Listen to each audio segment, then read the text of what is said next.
What's up, guys? Welcome to day 3 of the Deskbound Athletic Challenge. This is going to be flow A again. I'm going to show you guys how to do this with some minimal equipment. So let's say, for example, you have a bench, you got some kettlebells, you got some dumbbells, and you have, let's say, some barbells. But I'm going to show you guys how to use this equipment to do some of the movements that we're going through today, just to keep it entertaining, and then to give you better idea of how to get awesome results with this. So first thing we're going to start with again today is the Tibialis Raises. So let's say you have kettlebells, you can actually do, and you want to add more weight to these because it's too easy to do them against a wall. You can actually take a kettlebell, place it on your foot like so, and then you can do 25 reps here. So again, really looking to squeeze at the top, control on the way down. It's probably one of the most underrated movements, but just getting strong here, it's not only going to bulletproof your ankles, it's going to help you gain ability in the ankles so that once you're out of pain, let's say you're in shin pain or ankle pain, once you're out of pain, you're going to greatly increase your performance, your ability to land, your ability to stop on a dime in sports. Really helps a lot in life as well, just because you don't want to have pain from landing or unforeseen movements that you end up doing throughout the day, as well as just helps you improve your balance, right? So this is one of these muscles that has actually been tested in older people. Um, the people that had stronger tibialis muscles actually had a much lower chance of falling, a much lower fall risk than the counterparts that did not have strong ones. So that was kind of like a big clue when people started popularizing this movement. It was like, hey, maybe these are important. Lower anything that lowers your fall risk, in my opinion, is pretty important. So 25 each leg here. Trying to take my time with that. I can't put it as high on this foot because I injured it. I still have a cut right here, so fortunately not going to get the best effect. But still, you can clearly do this with kettlebells, and most people that have a home gym or any sort of gym equipment will have this. You'll have this at a Planet Fitness, for example. And again, this is if you feel like the wall tibialis raises aren't enough. Honestly, you can get quite a good pump doing these just against the wall.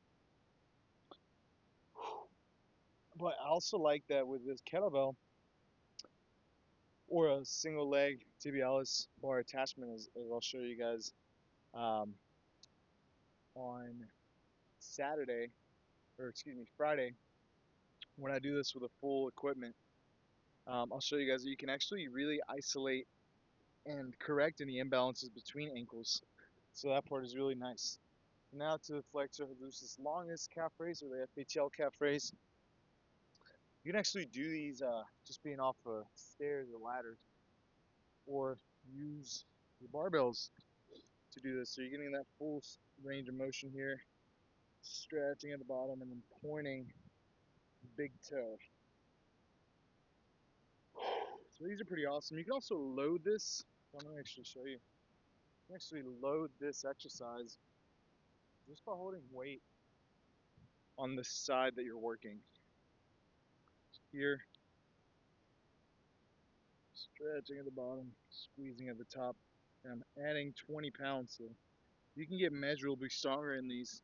And again, if one leg is too difficult right now, you can always regress by doing 2 legs. So you're getting those 25 reps in here.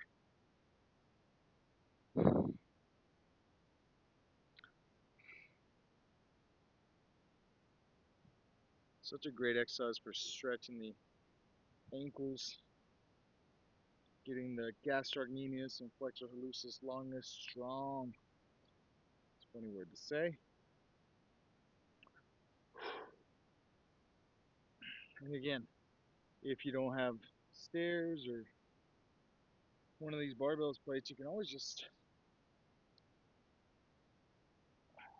use a wall or a tree, pushing through the big toe on this, really trying to activate those muscles that help you be more nimble, have greater balance, and absorb impact of landing or running better. So I think it's about 20, a little bit more than 25 reps. So next, we are gonna go to reverse step-ups. So just to show you here, continue to use this barbell plate, right? Most people that have a home gym or some sort of equipment will have one of these.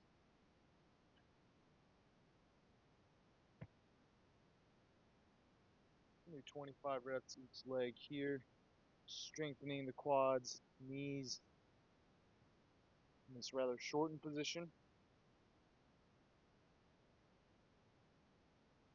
And you could also hold weight. You could also add weight to this, right? Whether it's holding a barbell, dumbbells at the side, preferably both hands.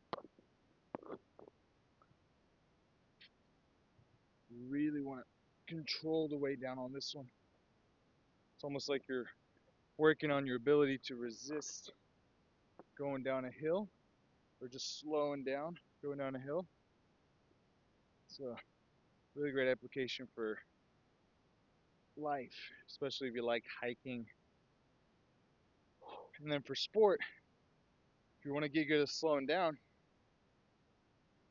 and changing direction, this is a great exercise. You already do this a lot in sports, so I wouldn't say it's a necessary for athletes. Actually, athletes might need to get stronger in the bottom position of a deep squat because it balances, but they don't get a lot of stimulus in sport. However, for athletes who want to be even more athletic, getting really strong in this ability can be huge for increasing performance. But for general population that don't get the stimulus of doing high impact sports that are high and fast, this can be really helpful as well for increasing ability and reducing pain. And it's probably one of my favorite exercises to grow the quads because the muscle is more dominant. Well, the muscle is being worked quite a bit in this position, so it really helps you to grow the quad muscles, specifically this one that keeps your patella on track when you're bending it, the vastus medialis. So great for hypertrophy work as well. Next we have elephant walks. So if you don't, this is again a way to do it with just everyday equipment. So you can actually use just a barbell plate like this to regress. And you can eventually work your way down to flat ground from there. But then also if you wanted to get a little bit more flexible, adding a little bit of load will help.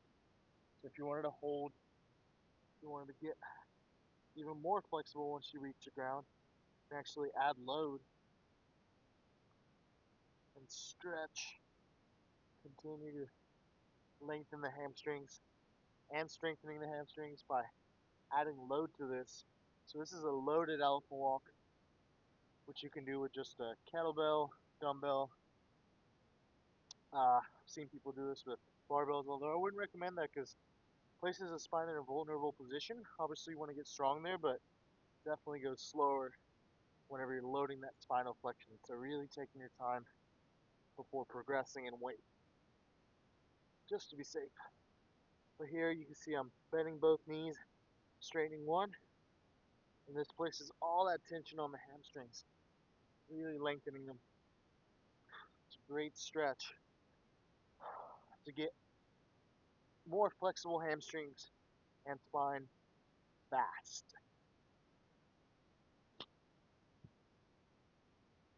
So if you have the luxury of owning an incline bench at home, this makes it much, much easier to scale your couch stretch, right? The stretch that we're using to increase range of motion at the knee and at the hip flexors.